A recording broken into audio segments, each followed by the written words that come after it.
Hello, everyone. Hello, can you hear me? Welcome to today's webinars for Octoparse 8.4 new releases. We are so excited to have you at this webinar to see our major release for Octoparse 8.4.2. While we are waiting for the other attendees to download the app or dive into the meeting room, let me briefly cover a few things before we get started. First of all, let me introduce myself. My name is Benny. I am Octoparse account executive. I'm also in charge of 8.4 releases this time. Today, we also have Yina and Yanni joining today's webinars as assistants. They may have helped you with your task troubleshooting before. Yanni and Yina are very helpful in user support. So if later during the webinar you have any questions, please tell us. You can simply type your questions from Zoom's Q&A box. They will answer your questions. Okay, I see we have more attendees joining now. Before we start today's 8.4 release webinar, I'd like to introduce a bit more about Octoparse.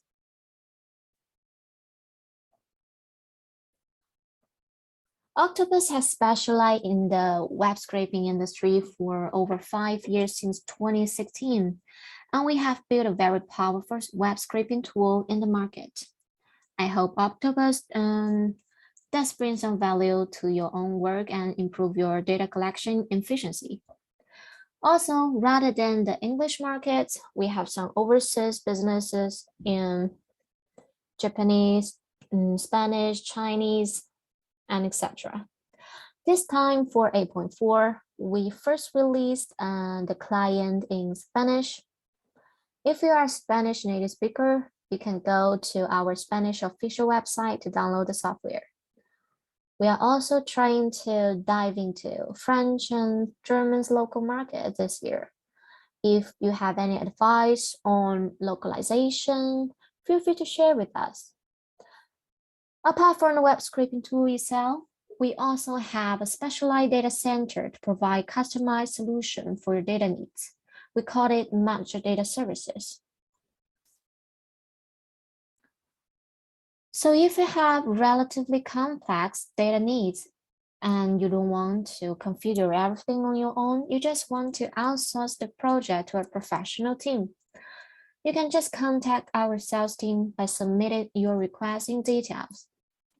We can schedule a demo together to discuss. Okay. I think we can get started to talk about today's webinar. We have released Octoparse 8.4 since October 11th, last Monday. Have you downloaded and tried Octoparse 8.4? Type yes if you have. The main thing of today's webinar is to go through major releases, major updates of 8.4 with some practices to help you understand why we have these new designs and new updates. I think most of our audience here are experienced users with Octoparse. Some of you may have used 8.1, 8.2, or 7.3 version before. We released the very first A version since last year, and at the beginning when we released it, we had some complaints that it is not as stable as the 7 version. I hope we have fixed the problems of stability, and you can see the difference in our 8.4. Okay. So here is the agenda for today's webinar.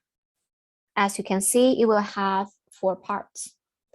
I will first take around 10 to 15 minutes to go through what we have done in our latest 8.4 version.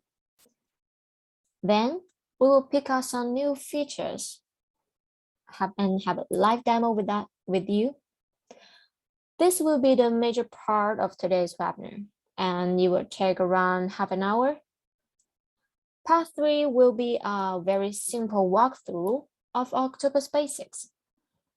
if you're new to Octoparse, you don't have any idea about Octoparse can do, this you can focus on this session, sorry. And last, we will have a 10 minutes question and answer session. We will pick up some questions raised during the webinar to answer. So if you have any questions, you can get yourself prepared later. Okay, let's get started to talk about the first session today. 8.4.2 major updates. So here is the general release note for 8.4. We can simply divide the update into 3 categories. As you can see the screen. Number 1, changes in user interface. Number 2, new features and add-ons. Number 3, improve overall performance, especially in stability. Let's talk about the changes in the user interface. We changes for ease of operation and better view. We mainly updating the design of advanced mode for task customization. There are 3 areas where we made a big difference. Task edit settings, workflow interface, data preview. We also updating the tool, the database auto export tool. You can now filter some results. Okay, I think it's better that I open Octoparse client so that you can have a view.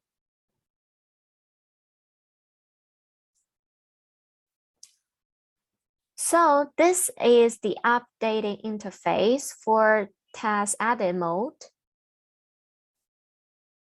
As you can see, for the task workflow, we have moved the position of it from the left-hand side to the right-hand side. This is not a random change. Most people use their right hands to control the mouse when they use their computers. We think this change can make it more convenient and comfortable for users to interact with web pages and also better modify the step workflow. You can also hide or show the workflow session by clicking the icon here for better view if you need one. Since sometimes for website, it may show a different structure depending the size of the web page.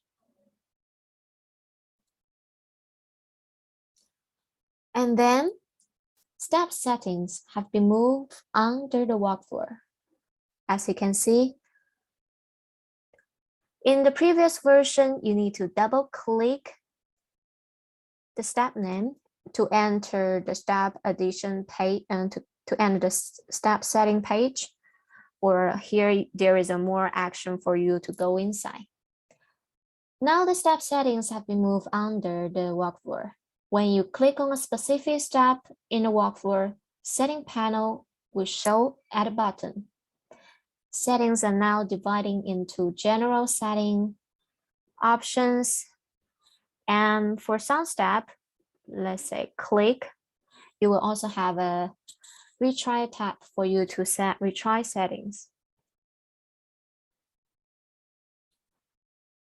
Under the step setting, you can modify the XPath, you can set timeout, you can set wait before action, you can deal with Ajax, and also the trigger setting have been moved under the options tab.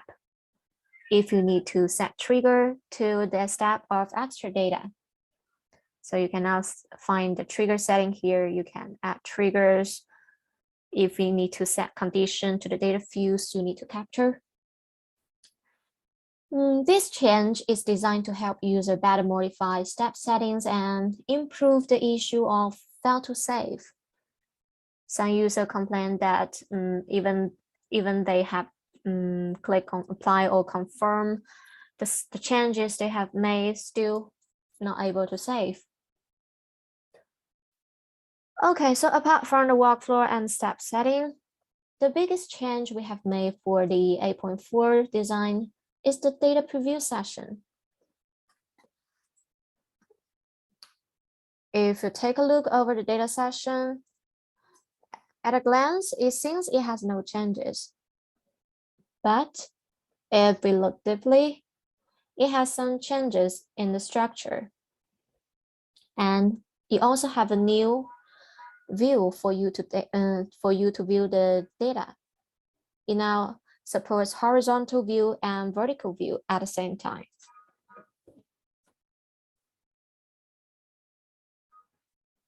So talking about vertical view and horizontal view. Horizontal view is for you to view data line by line. Just like this, you will see all the data from the list page line by line as before. But if you need to preview a specific line, you can go to view it vertically. There are two entries for you to go to vertical view. One is to click on this arrow to preview this line. You can preview details of this line. And also you can click the icon here to switch the view from vertical to horizontal. Vertical view is very helpful if you have many data views to deal with. It is good for batch data views customization. You can batch delete fields here. You can batch duplicate fields there. And also, if you need to modify all of those XPaths here, vertical view will be very helpful. Unlike before, you will have to click on each view and choose customize XPath to go to the XPath page. Under the vertical view, you can just double click and revise the XPath. Double click and revise XPath, and after revision, press enter to go to the next data view. Also here, it will support switch from the relative XPath to absolute XPath. If you have no idea what XPath is about, you can try to search it in our help center. I won't cover too many details here. And also here, it has option for you to customize the option you want to switch. For example, I want to switch it to current time. I can click on to switch. And also you can find the clean data feature here by simply clicking on the pencil icon. You can go and clean or reformat the data. We think the vertical view will be very helpful for heavy users. Also, do you see the branch layer here? If your tasks have different layers of pages, excuse me, like this demo, rather than the current listing page, the task has settings to go to the property detail page. So here you can see page 1 and page 2, and under each page for listing page, you have step to extra listing data, and for detail page, it has an extra data step to extract those details in the detail page. So this brand is very helpful if you need to view, if you need to locate, if you have many extra data steps in your workflow and you just want to focus on just one extra data, it will be very useful for you to locate the data fields you want to. So after the changes in the interface, okay, I will move back to our presentation slides. So after explanation of changes in user interface, we also have some new feature and add-ons, such as partial web page scrolling, custom user agent, backup local data to the cloud backup, API integrations. For this section, I will leave it to the next part to talk about details and have demo with you together. And number 3 changes is improve overall performance, especially in product stability. If you have tried Octoparse 8's previous version and compare with Octoparse 8.4, you will find Octoparse 8.4 much more stable. Yeah, we have many complaints before from user reporting issues of crashings, web screens, and being stuck with using Octoparse, since most of those bugs cannot be reappear on our end. It did take some time and efforts for our development team to improve this issue. Also, we have updating our code browser for text edit page and local run windows. The issue of stuck or page not loading will be minimized, especially for Mac users. We have also improved the algorithms of our auto detect features to make it more smart, to make it more accustomed to the new websites. I hope you do feel that Octoparse is improving in stability after you have tried it. So after introducing those major releases, we will then move on to explain more details about new features.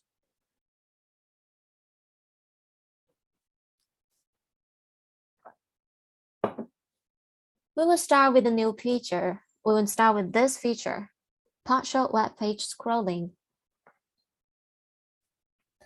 This feature is designed to deal with web pages with multiple scroll bars. Our current default scroll way is to scroll from the very right side of the web pages. You cannot ask the website to scroll without designating area. Yeah, so the default scroll way has some limitation. Sometimes there are scroll bars showing in the middle or just part of the scrolling bar showing there in some unusual places. That's why we have this partial web page scrolling feature added to deal with more websites. Let me show you some example that can better explain what this feature is designed for. Okay, I may need to go to my browser. So I will first take TikTok as example, TikTok's comment page. As you can see, there is a scroll bar here. Not sure if you can see clearly. Unlike the usual scroll bars, normally on the very corner of the website, this scroll bars only take part of the web page. And also, if I don't put my mouse over this area, I cannot scroll the page, scroll the section. So if I put my mouse there, I cannot scroll and load the comments. Another example I want to share with you is Google Maps. Those two are very popular websites from our users. So as you can see, if I type certain keywords and it shows the search results, the search results scrolling bar is here. And actually our default scrolling way is to scroll still from the rightmost. If I scroll from the rightmost, you will see actually the page, the web page is only zooming out. Only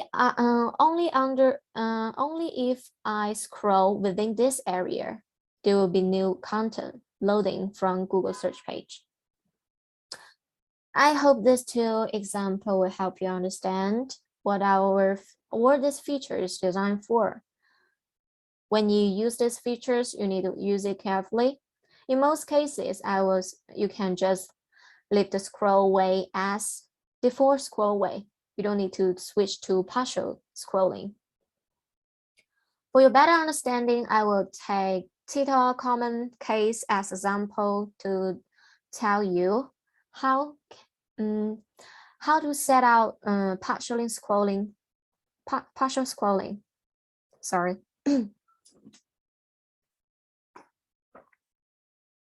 Okay, so let's move to a new demo task.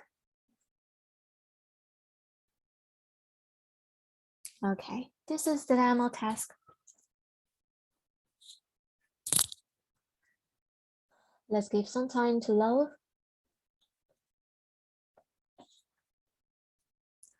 So there are 3 places you can configure scrolling settings. 1, go to web page. 2nd, click icon. And also you can add a loop icon here. Under the loop mode, we also have a scroll page mode. After you have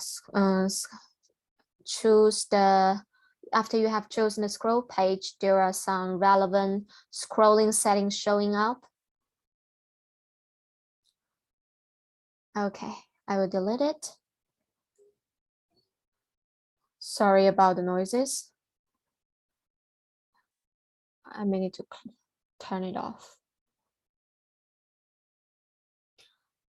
Okay, so here, this click item is actually to click the comment of a TikTok video. So we go to options. Under the scroll down setting, the current scroll area, the scroll way is the 4. So this 4 scroll, you can see the explanation here. The 4 scroll is to scroll through the whole page, which is for most websites with 1 scroll bar only. Partial way is to scroll within a designating area for website with multiple scroll bars. If in this case, if we set it as the 4 scroll, and maybe I will just let it repeat 10 times. We set the wait interval as 2 seconds between each scroll and let the scroll repeat 10 times. We can see how the local extraction window look like. Will it actually scroll?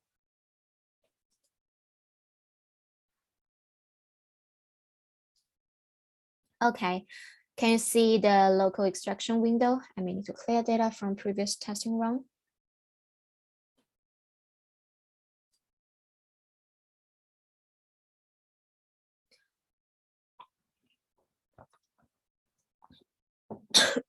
Excuse me.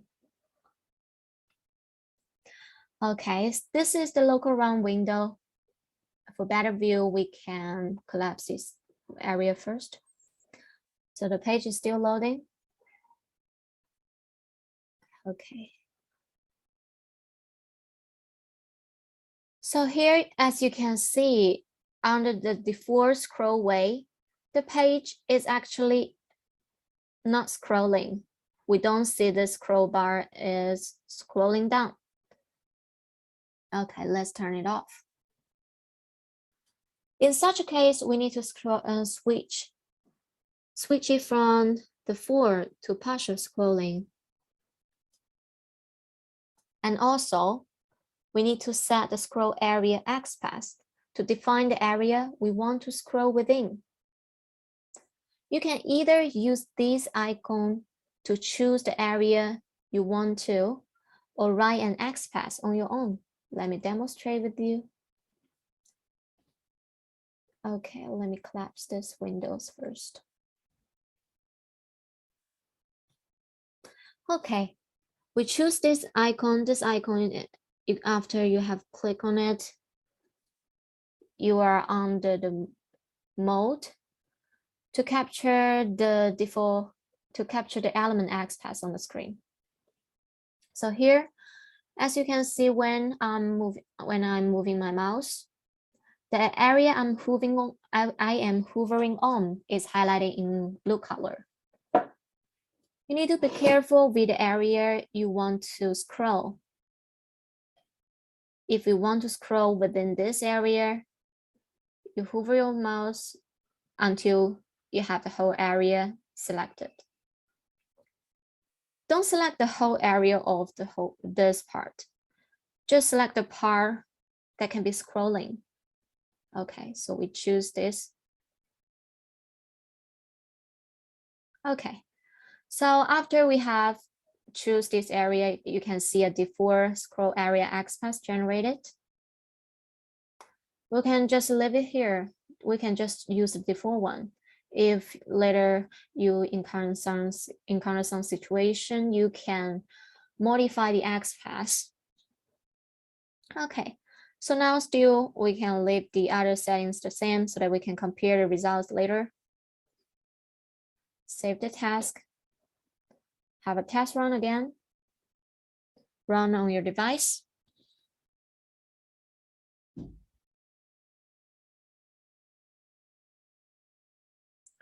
Clear data and run.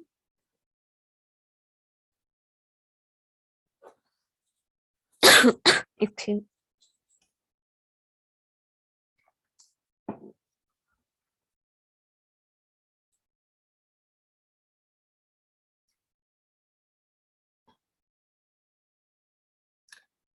Okay.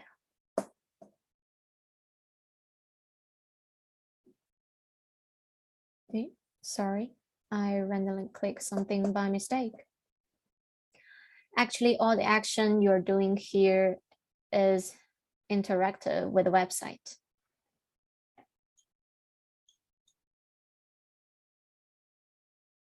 So sometimes if you encounter a captcha here, you can actually enter and do with it.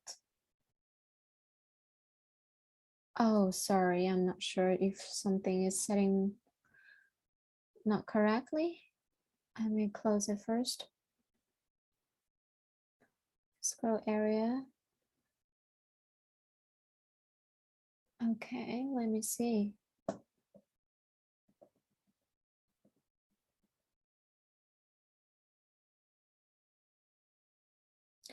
Okay, since that I randomly okay, I will change it to click this. It seems that but just now I've made it by mistake.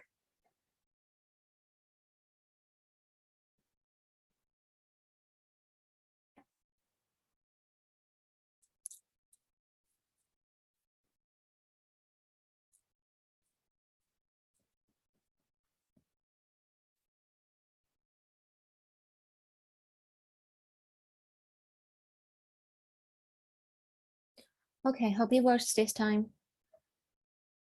To enter the comment section. Okay.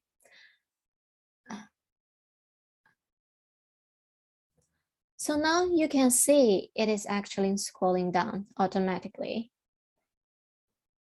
So the partial scrolling down settings are applied now. Okay, we can just wait for it to repeat 10 times of scrolling times and pull out some results. Okay, so here are some new results. As you can see, it pulled out more data than before. Okay, turn it off. I hope this feature can help you solve some problems for some dynamic pages. Let me know if you have any questions for these features. Okay, I will go back to my slides. So after partial web page scrolling, the second features I'd like to introduce is custom user agent. User agent may be a term hard to understand. From To explain it, a user agent is a string of tasks to identify the web browser itself and the operating system So a user agent is a string to identify the browser and the operating system you're actually using, and it will send message to the web server so that the web server will know if you're using what browser you're using, what operating system you're using. For more detailed and professional explanation, you can Google it now later. To put it simply, you can see as a browser option.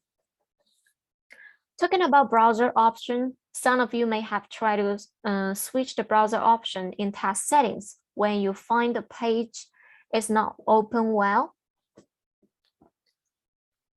The reason why we have this feature is we want to improve the compatibility of our core browser. Actually, we have already improved our core browser this time, but you know, web pages are updating very soon. Some of our existing web browser may be out of date for some special pages. So we want to provide custom solution for user to custom their own user agent if they find themselves cannot open a page within Octoparse built-in browser.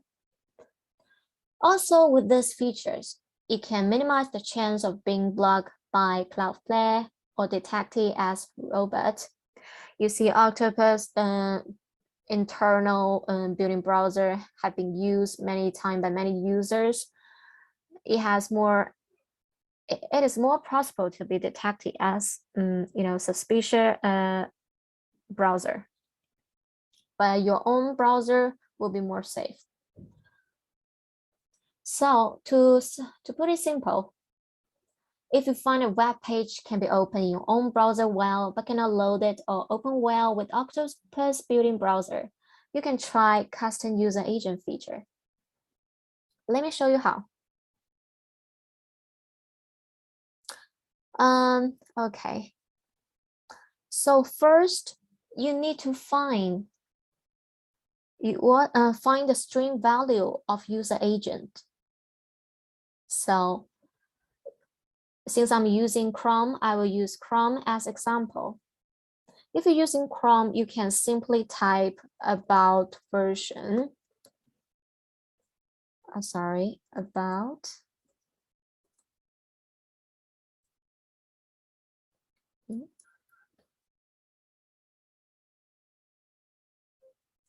You can simply type about version, and you can click on this. It will show you a page like this. Here you can find the header user agent. You can just copy the string value of it. There is another way for you to find the string value of user agent. If you are not using Chrome, you can use this way. Let's randomly open a page and right-click, inspect. And over the headers here, we choose network. Maybe I could learn more. Oh, sorry. Okay. So here there are many items showing up. We just randomly choose one. And then over the headers here, we need to scroll down until we find the header user agent here. We can copy the string value. After we get the string value, we go back to Octoparse. So this is a demo task. So this demo task has problems with Cloudflare. As you can see, it cannot get through the Cloudflare notice. Yes, even it says 5 seconds to wait, it's still, after refreshing, it is still on this page. But if you open the link on your own browser, So after checking a browser, you will bypass Cloudflare and go to show the web content. So to solve this issue, we go to task settings here, click on the gear. You see the current browser version is Chrome 17.6. We need to add our custom user agent. We'll click on the button. Maybe we'll randomly type a name, Chrome UA. And here we paste the value, we paste the value we just get. Let me copy again. Okay, we'll click on add. So this is the new UA we just add. Then we go to the browser version. We go to the top option. You see there is a custom user agent here. We choose this one. We'll click on save. Okay. You see it doesn't show it is directing to the page, to the website now.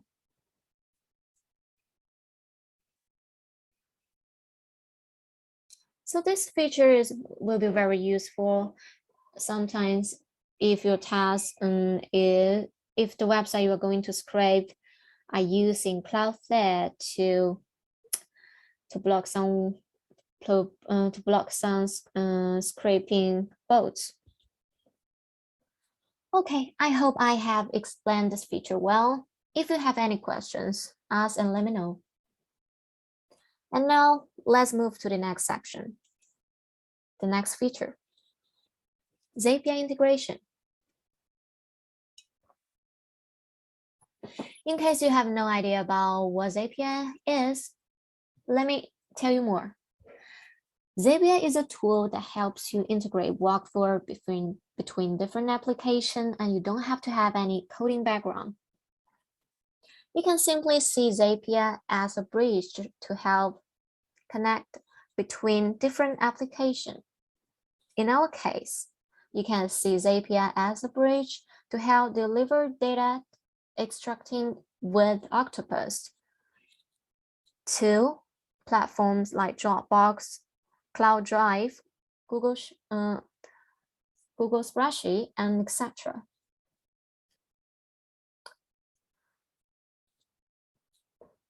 In the past, if you need to export data extracting from Octoparse to Google Sheet, Airtable, and etc., you will have to write API.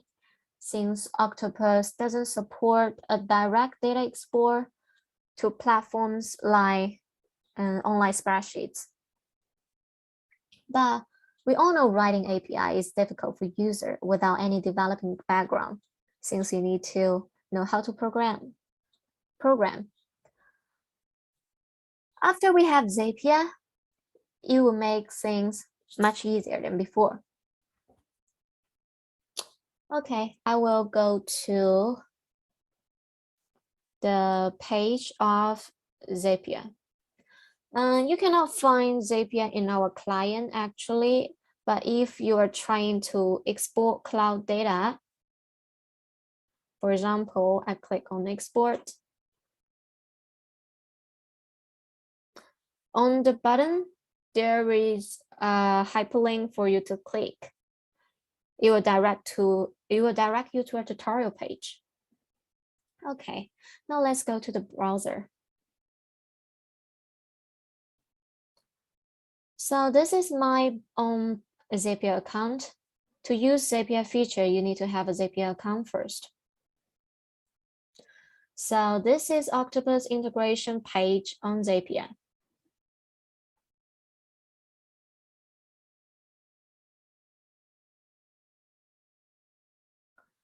So here you can see Octoparse now support connecting with applications like Google Drive, Google Sheets, Slack, Airtable, Dropbox, MongoDB, and etc. In the future, we will have more apps pairing with us, especially in the area of e-commerce. If you have any advice, just tell us. We also have some workflow templates to help you integrate with other application with Octopus.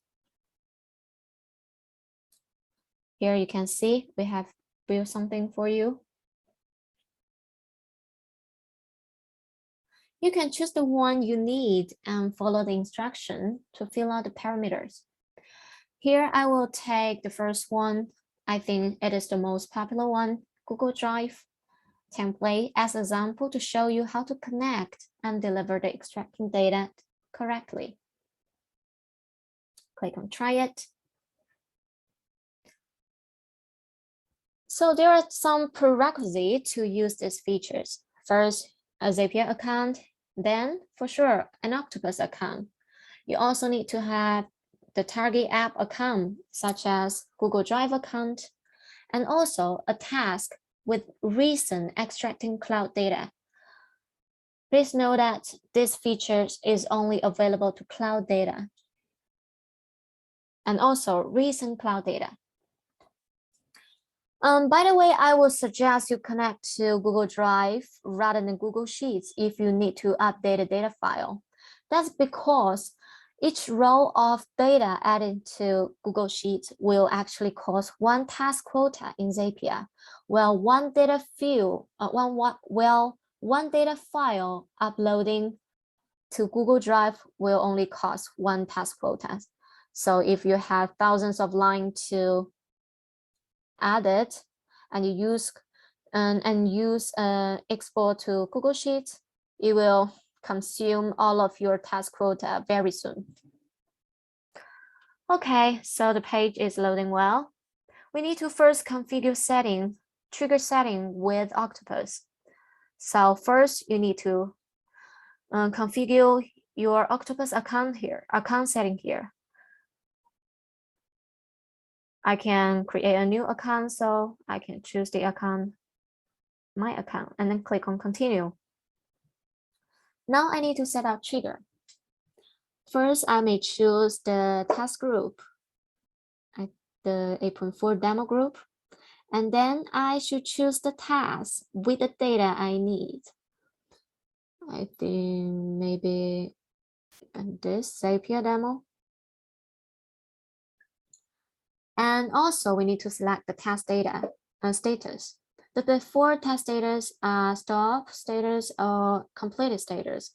This means if the Octopus task is completed or stop, it will then trigger Zapier to take the following actions. So here I won't delete stopped. Okay, and now we need to test trigger.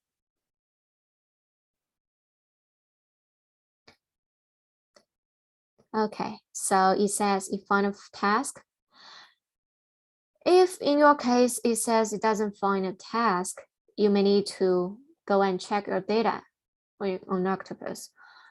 You may need to rerun the data first, since Zapier can only detect the most recent data. Okay, we click on continue. We have now configured the section of Octopus site. We can then take action relating to Google Drive. So action event. We want to replace an existing file in my Google Drive folder.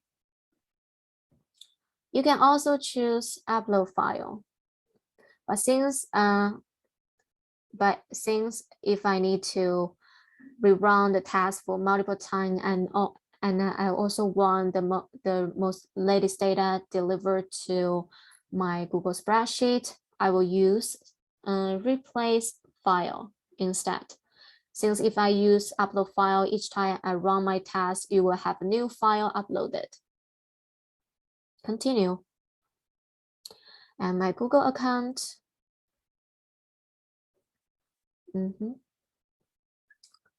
Select the drive, select the folder, Octopus data, and the file to replace.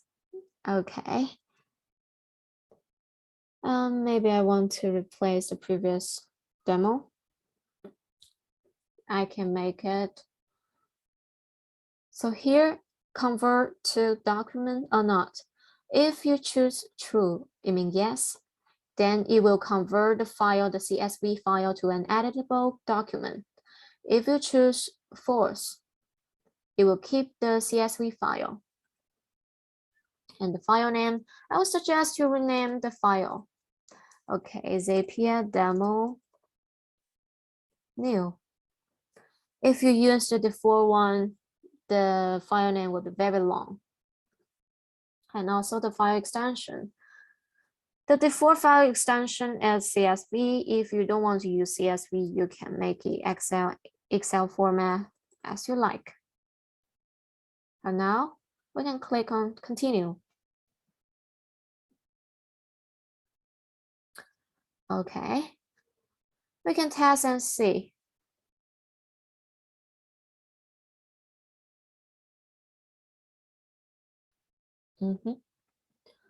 Okay, the notification says test was successful. We can go to our Google Drive to see.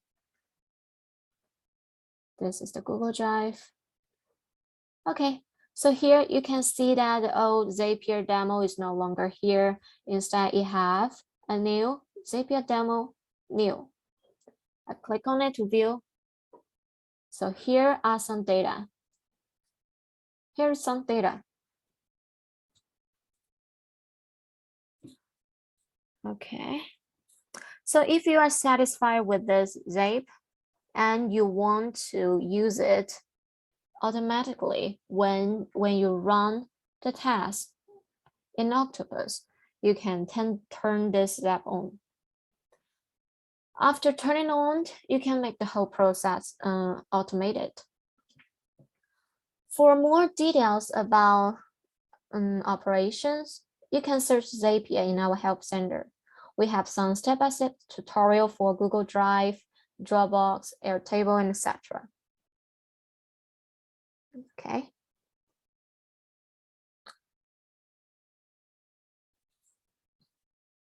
So here comes to the last feature, the last new feature I wanted to discuss with you.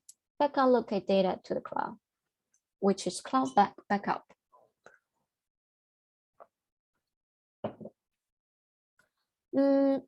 This is not a very new feature, actually. It used to be a beta feature for enterprise users only.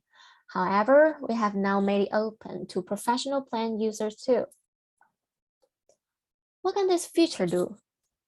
With this feature, you can actually backup local extracting data to the cloud. This will solve the issues of being unable to view local data among different devices. As you know, local extracting data is safe on your own local device. If you switch the device, you cannot view the local extracting data unless you export the data to Excel file. This will also kind of solve the issue of being unable to export local data to other platforms via API, since API can only deliver cloud data. You can use this feature to make local data cloud data first. Okay, so I will show you how to use this feature, how to find and use it. Okay, let me find a task with some local data, maybe this one. Okay, I click to view local extracting data. Here you can see an icon. Here you can see a button, Cloud Backup.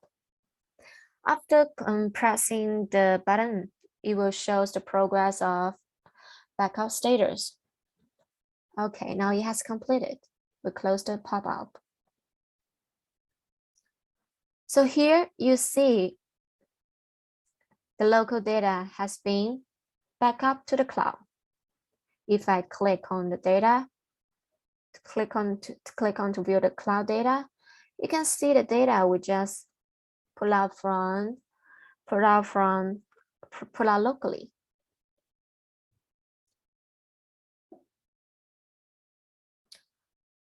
So this feature is very simple. You just click on the backup and then you will be back up to the cloud. This feature still has space to develop. As you can see, it has many limitations as you cannot automate the process of cloud backup. Also, we have feature called local scheduling. Maybe later, we will try to work on auto syncing, local extracting data to the cloud after together with the local scheduling features. For example, after a local schedule task is completed, the data will be updated. The data will be back up automatically to the cloud. And also you can use API to control the whole process. If you have any other thoughts on these features, please type in the chat box. Let me know.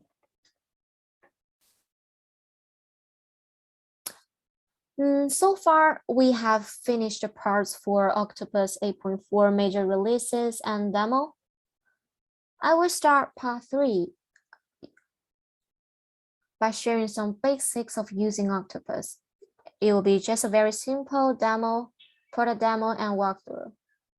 If you're very new to Octoparse, stay and watch it.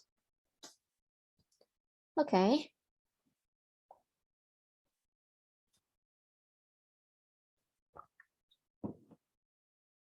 So this is the home page of Octoparse. Here is a search bar for you to enter page URL you want to scrape. You can also type and search the test templates here. Also, we have, okay, sorry. Let me find an example link to demonstrate. Maybe this link. This is our test site. Excuse me. Okay, let's go back. So Octoparse actually has 2 ways to run the task. One, advanced mode. Advanced mode is to allow you customize the task in your own ways, while test templates is that you can use some pre-built test templates designed by our data center. You can use it directly just by filling out some parameters. So here you can see some popular test template. You can click on here to view more. I will take Yelp template as example. Maybe I will choose this template. So here is a description about this Yelp keyword search template. You may need to follow instruction here to use this one. And here is the sample data about the template. We'll click on try it. The task group, maybe you can choose the task group. So you just need to fill out those parameters. For example, the business type. I want restaurants. I want restaurants in Miami and New York. And here for number of pages I need to scrape, maybe I will set it. I just want to have the first 6 pages of results. And after filling out parameters, you can click on save to run it in the cloud. This is a special customized template by our data engineers, so it is written in JavaScript or Python. Therefore, it cannot be run on your device. It can only be running in our cloud server. We can now go to dashboard. We can refresh to see the new task. Okay, so it is now running. So we can, while we are waiting for it to finish, we can expand a bit more about dashboard.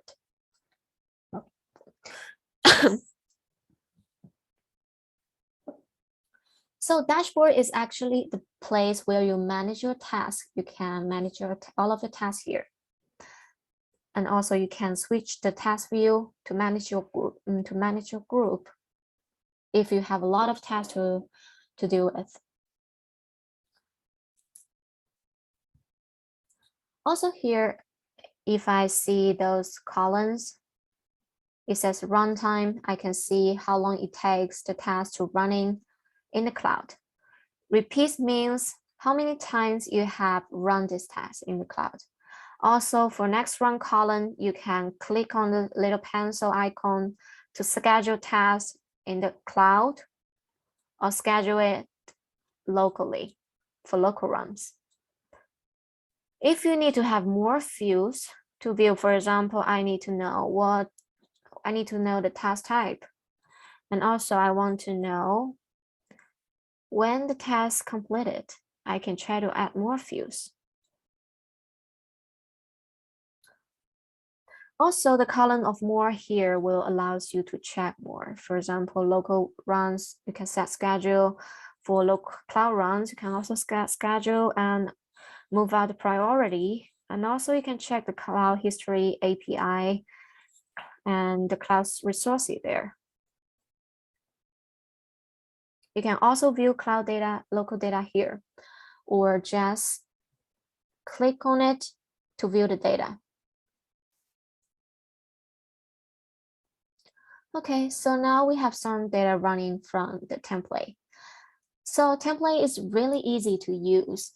As long as you are your premium users, you can use our template features.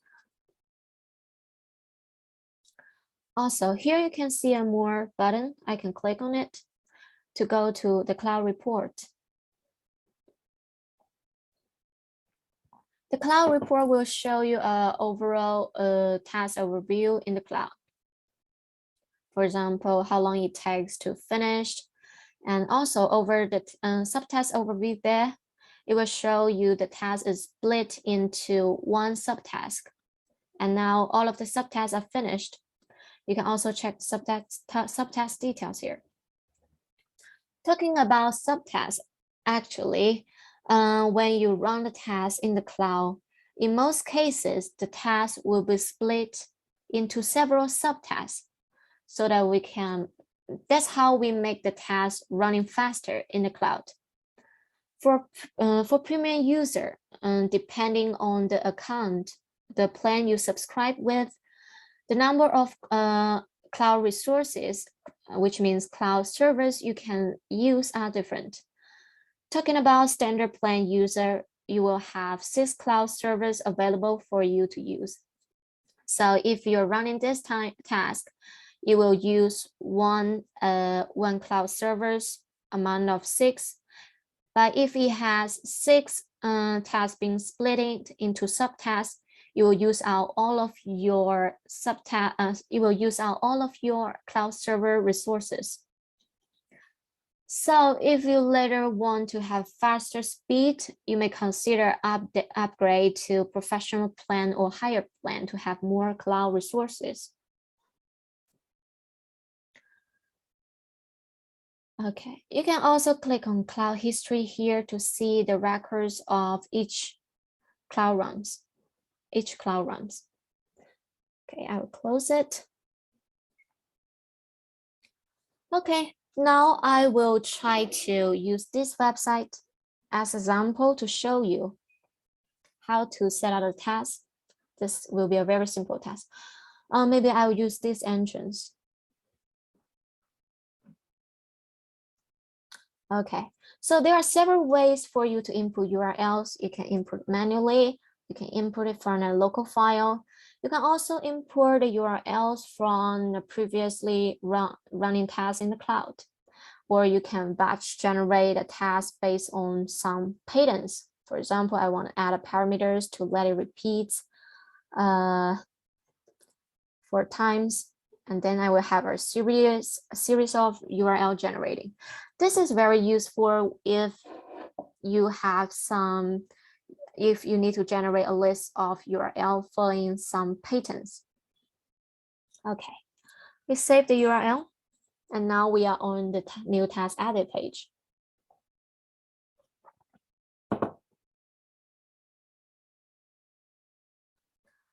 For a new user, I would suggest you first try auto detect. So this feature will detect and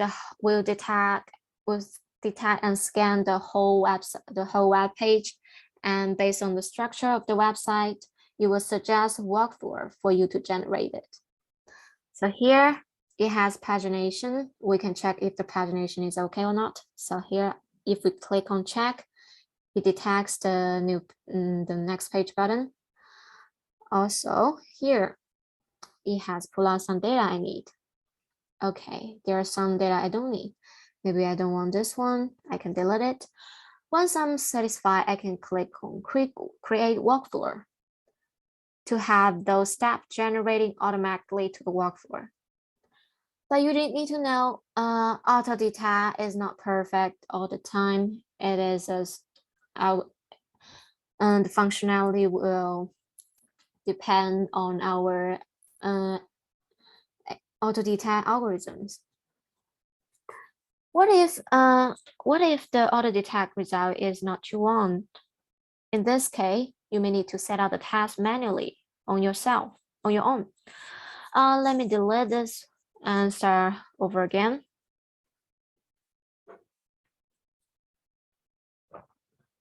Okay, so when you have a web page URL on hand, you need to first observe the structure of the website.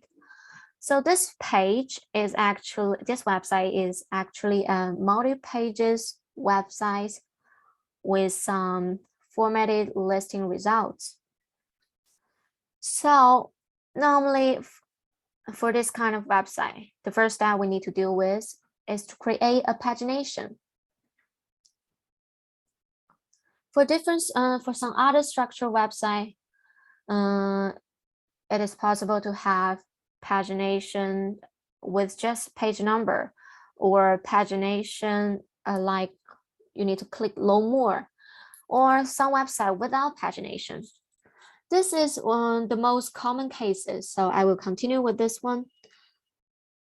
So normally when you have multiple pages website, you need to first create pagination. We need to click on the next page arrow. So after that, from the tips panel, we need to choose this option, loop click single URL. Sometimes it can be loop click next page, loop click the selected elements. You should always start with loop click if you are going to create a pagination. So we click this one. So after that, you will see that the pagination box is generating to the walkthrough, and we are now on the second page. To see if the walkthrough is working well, we can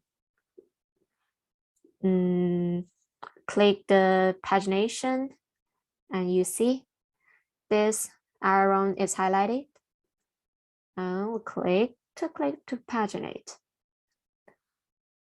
Okay, so now you can see that the page is paginating from page 2 to page 3. So far it's working well.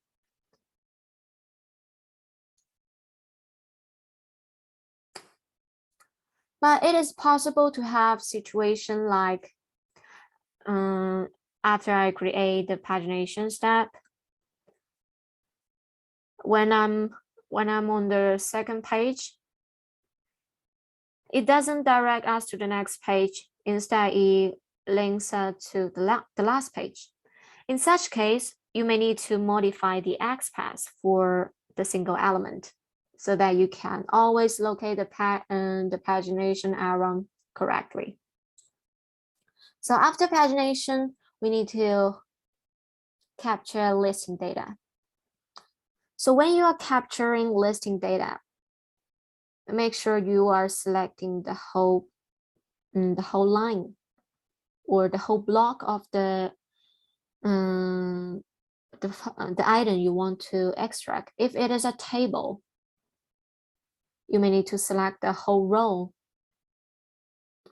If you cannot select the whole row, the whole section, you can use this to expand the selection area.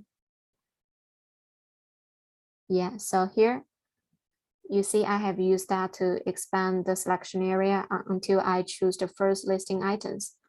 Okay, I can also do it like this. Okay, so after I've chosen the first one, it says element selected, some sub-elements have been found. I also want those sub-elements, so I click on select sub-elements. I can delete fields that I don't need. I don't want this line. Okay. So as you can see, after we have selected the first block with some sub-elements, some similar sub-elements are detected by Octoparse. Similar elements are highlighting in red color. The selected one is highlighting in green color. So now we need to choose select all to have all of the similar items selected. Okay, I don't want this. I don't want that. Okay, after that, we can choose the option extra data. So now you will see an extra data step with a loop item generating to the workflow. So after we have extracting the list data, what if I want to go inside? I want to go inside to scrape information on the product detail page. In such a case, there are two ways. If you have extracting page URLs on the step of extra data, you can choose this option. Click on links to scrape the link pages. So now, since this row of this column of data means the product URL, I can choose this. So if I choose confirmed, click action will be generating to the workflow automatically, and then you will direct us to the product page. But there is another way. If we don't have this kind of page URL and the extra data step, in such a case, you may need to first choose an item from the loop item. Just choose by random, maybe the second one. And then choose the extra data, click on the extra data step. Or we can choose it randomly, the first one, the second one, or the same. But make sure you are clicking within the highlighting area. So here, the title, the heading actually link with a new page. I can click on it. And here I want to select, or I just want the click action to be added after extra data step within the loop item. So I choose click element. So here you will see the click action is generating to the workflow and the page is opened. If you find your task keep scraping the same product page, it is possible that you don't make the click action within the selecting loop item. To further troubleshoot, you can check the matching XPath of the click item. It should be relative XPath to the loop item, but not absolute XPath. So when we are on the detail page, we can now add some new fields we'd like to capture. Maybe the title, I want the categories, the page and the image URL, also the description. Okay, so here you can rename the fields. You can also add some predefined fields. Let's say the current date and time, the page level data such as the HTML source code. You can also add predefined fixed value. Also, if you have the need to reformat data or clean data to a different output, we have feature for you to clean data. So here you go to clean data option, you can add step. So in this case, for example, I want to replace description with details. I can choose replace. Here, maybe I copy the description type it there, and I want it to be replaced by the text details. And then click on evaluate. So here on, you can see the result output. Click on confirm and apply. Okay. You can save the settings we have made. Confirm. Okay. Before we have a run in the cloud locally, you may need to first test the workflow from the top to the bottom, from the inner to the outer. Okay, for example, the pagination we have tested it is working well to paginate from page to page. And also, what about the loop ident? Yes, the loop ident can selecting all the items on this page. Let me randomly choose one, maybe the one with $5. And yes, this line. And I click. It should open the corresponding product. Yes, that is the corresponding one. And then click on extra data to see if the data are correct. Yes, so far we can see that the workflow is all right. We can then have a test run on our own device first. Okay. You can also run it in the cloud if you like.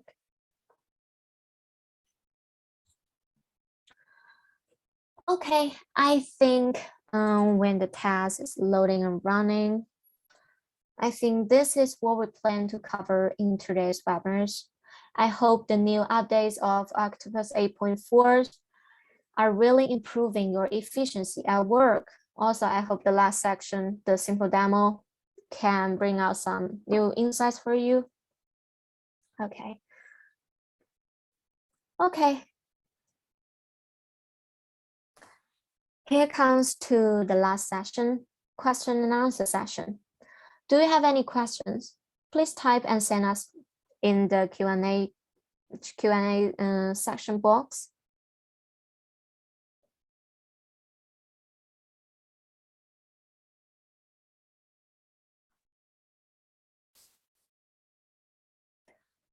Anyone have any new questions?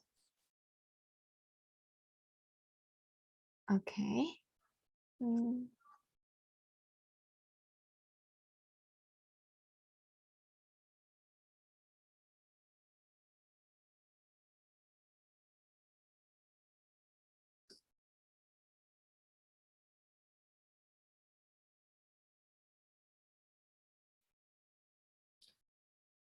Sorry about the resolution. Not sure why it is so blurry to some of you.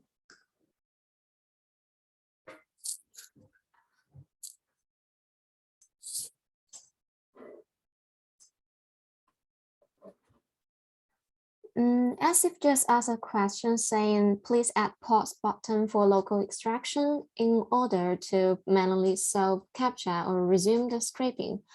Actually, we are considering this as a new feature, maybe in our next product release.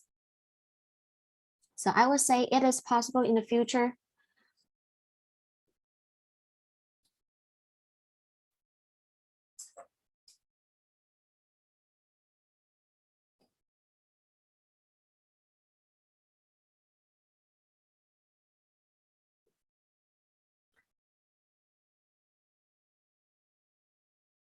Mark just asked, will there be in the near future a Dutch version available?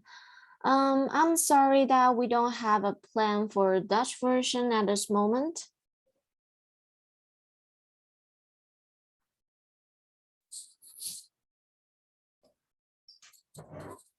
Yes, the video will be shared to you after, maybe by tomorrow. We'll send you a recording URL with this webinar.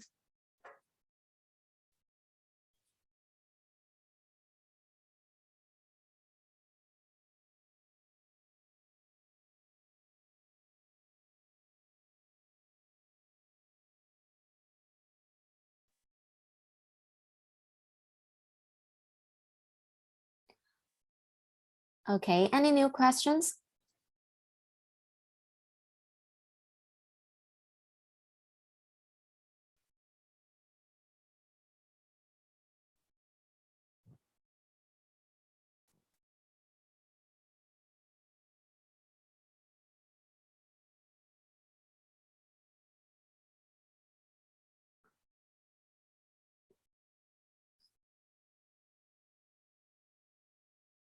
Okay, I see there are no new more questions. So Yanni and Ina, do you have any things to add?